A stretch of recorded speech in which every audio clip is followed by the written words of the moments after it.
That's while pressured, hit, delivers a strike, and a touchdown. Geronimo Rudolph. They handed him short to the fullback. Stevenson thinks he scored. He did.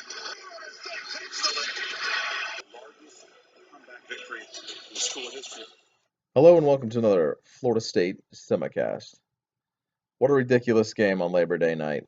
And I'm going to get into my thoughts on that game in a minute, but first I'd like to address some Ole Miss fans that commented on some of my other videos. Firstly, the cool fans, Gregory Shaw, Prophet Jason something or other, Casey Pounders, incredible last name by the way. Those guys were cool. They got on, they tried to explain why they thought Ole Miss would win, make an argument, so to speak, and there was an argument to be made for Ole Miss to win. So kudos to them. And I'm going to assume that they represent the majority of the Ole Miss fan base. But now I'd like to go to the other side of the coin and address those other fans. Trolls. I hate trolls. Okay, first up we have David Smith, who says, I will be making a video. So all you FSU fans, check it out. What you just said is one of the most insanely idiotic things I have ever heard. Yeah, we'll get right on that. I made a reaction video to him already, so I'm not even going to address him any further. But yeah, I look forward to your video there, guy. Parker Butler says, boy, if you don't get your Timmy Turner head, At no point in your rambling, incoherent response were you even close to anything that could be considered a rational thought. I actually had to Google Timmy Turner. He's pretty much your average looking white guy, except the cartoon version of that. And that's pretty much what I am, so average white guy. So I thought that was actually kind of funny. That's not too bad of a troll job. That actually kind of made me laugh. Here we have Alex Warren. He's just a skater boy. He said, see you later, boy. You fucking dumbass, he says. He then goes on to say, your facts and your sources are cute. Love when people use the cute. Real sardonic tone there, guy. You might want to Google that word, by the way. Possibly should consider editing all of the editing. What are you, fucking film critic? I spent about 2 seconds on these videos. Like, I don't devote a lot of time. If they look like shit, so be it, you know. It is what it is. It's just for fun. But no, seriously, dude. Such a fun and exciting little podcast. Glad you liked it there, Alexis. Bringing up bowl games from '08 with no context. Bold! Exclamation points abound.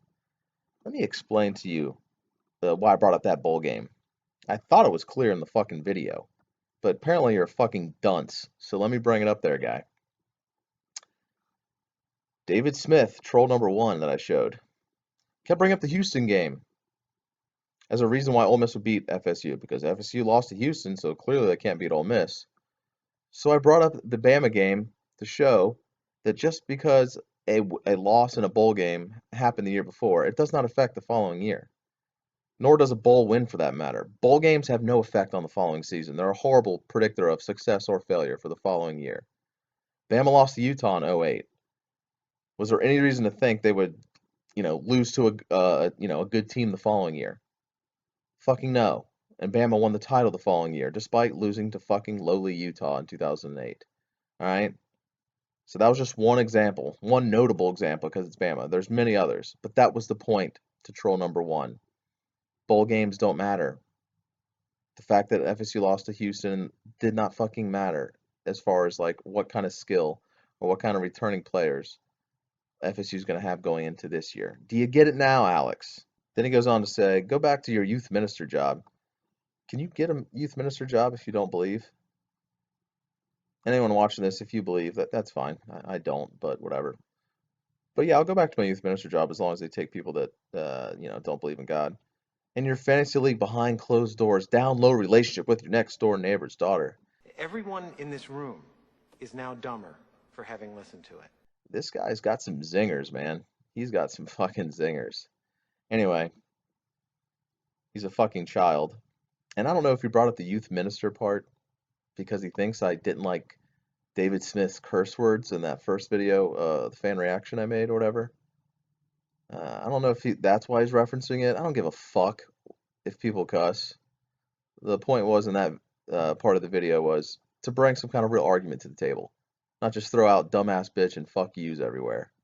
Like, use your fucking brain. And then the final thing he says, I asked him if he wanted to go on a date to a skate park. I feel like it'd be a good time. Two guys connecting, wink, wink. And he says, let's get a little just for men gel going in that beard before we start talking skate park dates. I actually thought that was borderline clever. I kind of liked it. I really hope he wasn't trying to like insult me there because I could give two shits. I have gray in my beard, but kudos to you guy. I actually laughed at that one. And of course I told him fair enough. So maybe we can set that date up. All right. That'd be a good time. 45-34. That's probably the last troll I'll show. Good old Randy Cahoon, if that's how you pronounce his fucking name. You're a tool. I award you no points, and may God have mercy on your soul. That's the first thing he says. And then when I responded, he replied, you said to keep it on the field, but yet you stooped down to his level. First of all, if I would have stooped to his level, I just would have called him a dumbass bitch and threw some fuck yous his way. Never did that. I think the worst thing I said was his thinking was stupid. Secondly, I think the point of the video was lost on your dumbass as well. I don't give a shit Ole Miss players and get in trouble. I don't care about any of that. The point of the fucking video was to show that guy you shouldn't talk shit about other programs' off-field issues when the team you root for has off-field issues of their own. Do you get it? I thought that was clear. And ironically, you say don't stoop to his level, yet the first thing you say is you're a tool. That's what you offer right out of the gate. Here's some stooping to a fucking troll's level. Eat a dick. Watched 10 seconds of the video you made, the one and only one you have. You look like a fucking dork. All right, 45-34.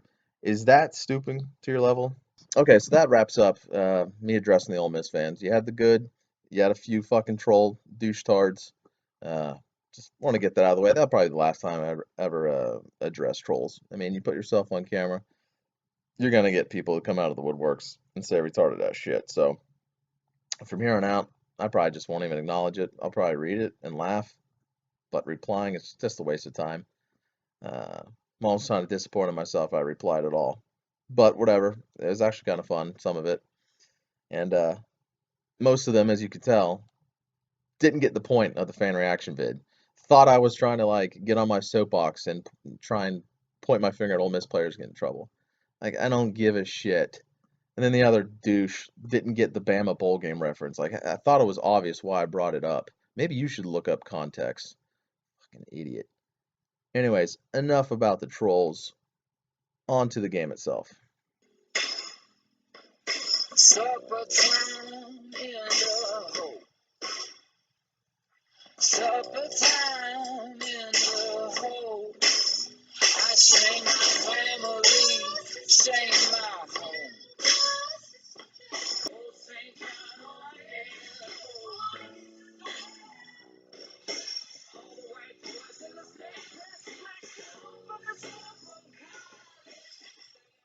All right, what a fucking game, man. Where do I start with my thoughts on the game? I guess I should start at the beginning. Shocker. The first half, to be more specific. I'm sure, like a lot of FSU fans, I was thinking, fuck. Here we go. Here we fucking go. All the SEC fans were gonna get on their soapbox and tell us how the SEC was the greatest conference in the history of conferences. Luckily, that didn't happen. But the first half, Ole Miss immediately goes down the field and scores, and FSU defense looks completely lost. Like, they look lost. The secondary doesn't know how to line up. People are running wide the fuck open. And it's like, how the fuck is this happening? This is the first game of the year. You've had all this time to prepare. And you're looking fucking lost. The defense looked absolutely confused. And it's frustrating because if you're an FSU fan for, in the Jimbo Fisher era at least, I've been a fan well before that, but if you at least been in the Jimbo Fisher era, you've noticed in big games when they've had a lot of time to prepare, and Jeff Cameron from ESPN Tallahassee noted this as well, and I was thinking it as I'm watching, like, how come in big games when they have a lot of time to prepare, they look like dog shit at the beginning? Like, I don't get it. Like, Jimbo's a good coach. Like, can he not get the beginning of the game right? Like, It's so weird. And so Ole Miss was pretty much doing what they want. Chad Kelly slinging the rock. Defense is looking fucking stupid. And then on the other side of the ball, the offensive line is just getting their shit pushed in. Like, good God. I know Ole Miss has a good defensive line, but fucking Rick Leonard was on roller skates, which I guess I shouldn't be too surprised. This is his first year as an offensive lineman, and Ole Miss has good defensive linemen, as I said, but damn, he looked like a chump. And then Derek Kelly, who was thrust into the starting left guard position because Kareem R was out.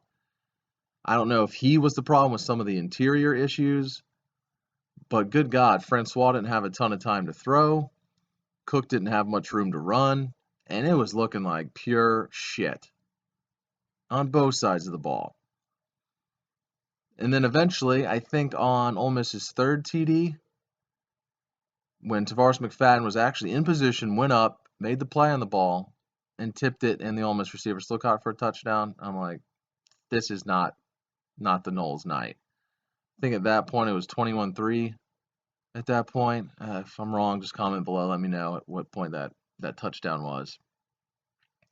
And then eventually, Ole Miss went up 28-6. And towards the end of the first half, FSU was starting to move the ball a little more consistently. Francois, despite getting fucking killed, was hanging in the pocket, making some nice throws. And by the way, let me just do a little aside on Francois. That kid is legit. I had a great feeling about him, like a lot of Seminoles fans, but I was still just cautiously optimistic because you don't know till you see him, right? The kid can fucking play. I had seen highlight videos from high school. I'd seen a highlight video from a Jimbo Fisher camp he was in actually before he committed. I remember hearing Jimbo say to him, "You're as natural as the day is long, DeAndre," whatever he said. And the guy's right. His throwing motion is a beautiful thing to watch. And so FSU's got a quarterback, folks. So if you're in the ACC or hell, the rest of college football, you've been warned. FSU has a quarterback. Okay. I'll talk about Francois later in some plays, but the guy even surprised me. Good Lord. But anyway, so he's finally starting to move the ball. And on a comeback throw, he hits Dalvin Cook, what should be for sure fucking touchdown. Inexplicably, like some ghost, fucking SEC pass or some shit, gets on the field and strips Cook because Cook fumbles when no one's around him. And of course, FSU doesn't punch it in the next 3 plays. And they settle for that field goal to make it just 28-6, as I said at that point.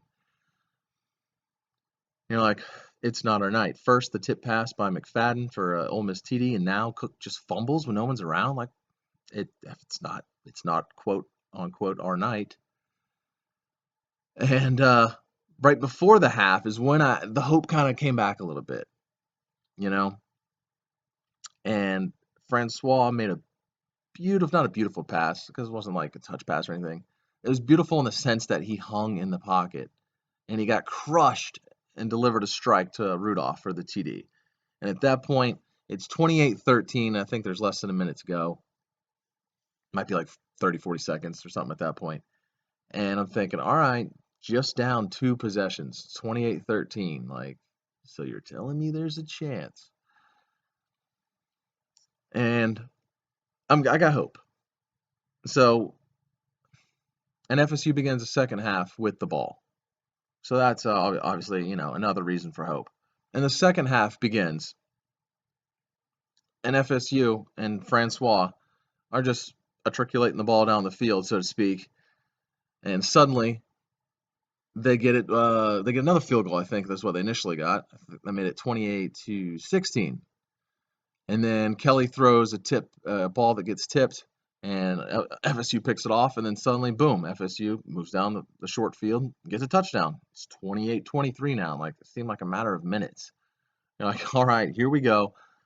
Jimbo and that coaching staff is known for second half adjustments, and they appear to make some adjustments because the offensive line is blocking a little better on the 1 or 2 series Ole Miss had at this point. They didn't do hardly anything. You could tell that the secondary was less confused. It was pretty much they're like, all right, fuck running zone and doing all this, pattern matching shit. It looked like they just like, all right, get lined up with a guy. You're fucking have incredible athletes on that side of the ball. Let's just get lined up man to man and and do what you're capable of doing instead of all this. You go there, you go there, and they started slowing Ole Miss down. And then I can't remember how many series were to the next FSU touchdown, but Kermit Whitfield scores on like a jet sweep, and FSU takes the lead. Suddenly it's 30-28 at that point. It's like, holy shit. And it doesn't stop there. I believe FSU scored 30 straight points at one point. The third quarter was insane. I think they had over 200 yards in the third quarter alone. And fast forwarding to the end of the game, Ole Miss did make it a little closer. I forgot what they pulled in within at that point. I think it was, God, what was it? I'm trying to recall here. It might have been 38-28, I think, FSU, and then Ole Miss did get that touchdown on a great pass by Kelly, by the way, to make it 38-34, and then FSU got their final touchdown, and that's where we stood at the end of the game, 45-34. But just a tale of two halves. The first half, I think Ole Miss had, about 300 yards of offense in the first half, something around there. As I said, the FSU defense looked confused. The offensive line couldn't block. There was 11 penalties by FSU in the first half. In the second half, a complete 180, and then some. FSU had, I think, I can't remember the second half total yards, but they finished with 580 yards. You go from down 28-6, and suddenly you look up and you're looking at these stats that are accumulating, and you realize, what the fuck just happened? FSU with 580 yards.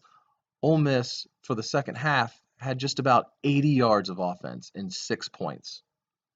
Just completely shut them down in the second half after they made the adjustments. One of the big adjustments, other than the secondary, pulling their heads out of their asses, was moving DeMarcus Walker around to the interior and other places on the line instead of just lining up in his standard strong side position.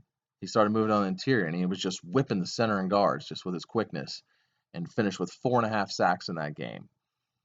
And the reason he was able to move around on the inside is because Ole Miss decided not to run the ball, like, at all. I know they're a pass-happy team, but good God. I saw the box score showed their running backs had 10 carries. That's it. So, at that point, I think FSU was thinking, fuck it. Let's just move Walker around, use his quickness. If they're not going to run, we don't need a 300-pounder in the middle anymore. Fuck it. And I think that was part of the problem with Ole Miss's collapse. If you want to call, because I hate when you call it a collapse. That takes credit away from FSU. FSU did do some things. But part of their collapse in this type of game was their offense doesn't help their defense at all. Not at all. With that fast up-tip offense and throwing up-tempo offense and constantly throwing and completion stopping the clock, it opens the door for talented teams to come back. And FSU is slightly talented. Some other numbers. DeAndre Francois, I already lauded him earlier. Good God. 419 yards passing, 60 yards rushing for a total of 479 yards, 2 touchdowns, 0 interceptions or fumbles. There was a review on a fumble, which, holy fuck, Kirk Herbstreit, man. I don't know. Maybe you're doing it just to try and keep people entertained by the review. But he's like, I don't know. I think he was trying to throw. Well, it's like, hey, asshole, you can't review intent. Did Francois have control of the ball? Check. Was his arm going forward? Check.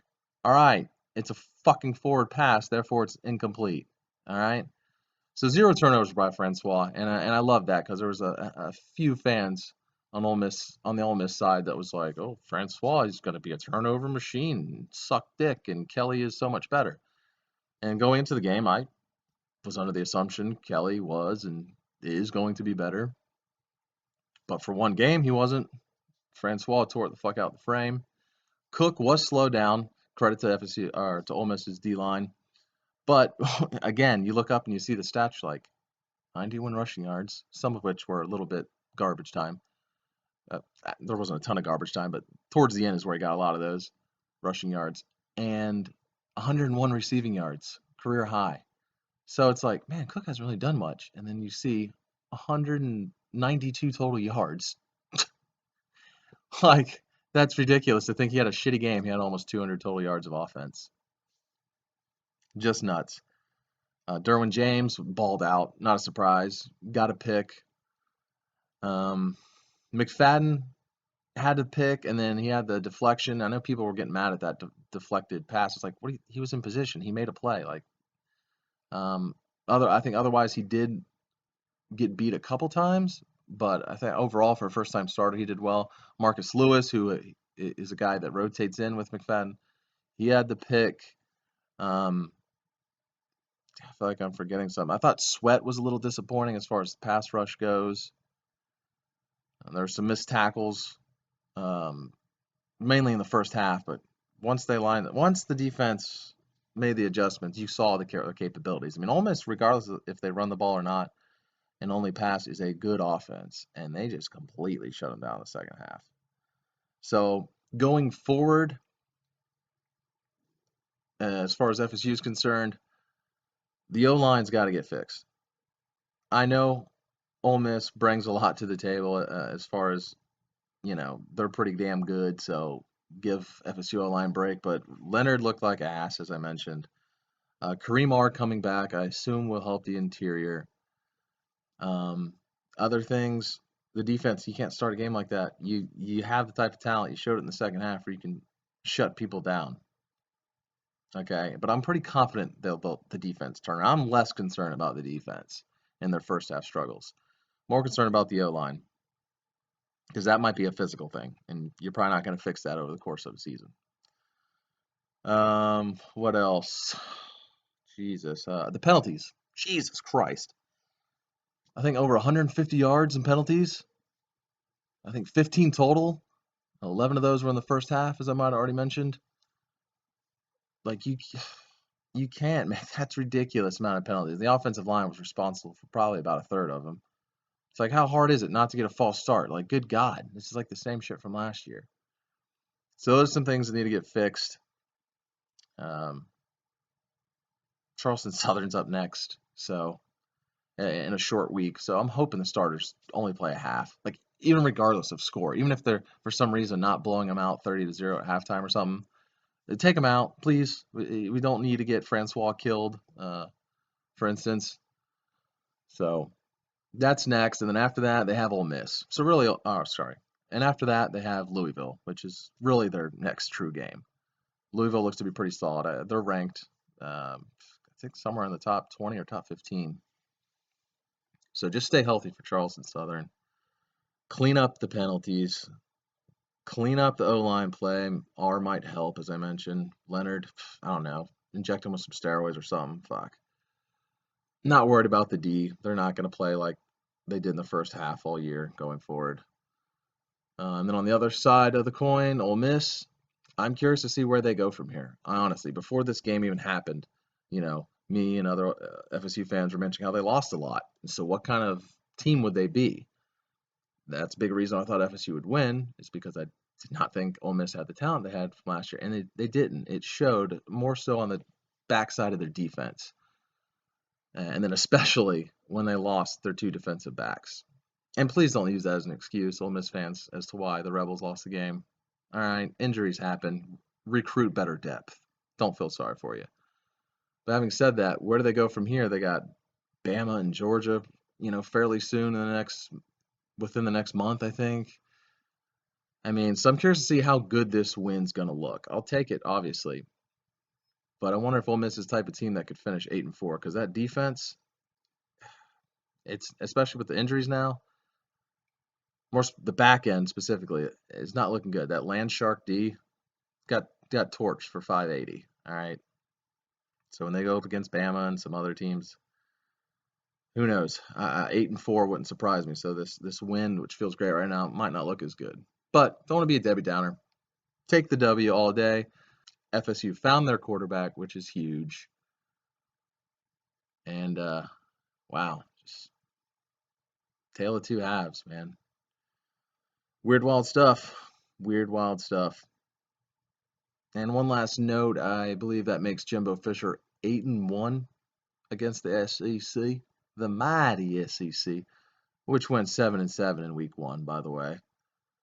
Having said that, I still think the SEC is the best conference, but can some of you SEC snobs please come down a little bit? The conference isn't better than all the other conferences by the margin that it used to be, like just a few years ago. All right, it's the best, but it's not head and shoulders above every other Power 5. So get over yourselves. Anyways, that wraps it up. Can't wait till the next game, even though it is, as I said, Charleston Southern. I'll at least watch the first half. Fuck it. Anyways, rambling now. Thank you for watching. If you're a first-time visitor to this channel, feel free to subscribe. This has been another Florida State Semicast.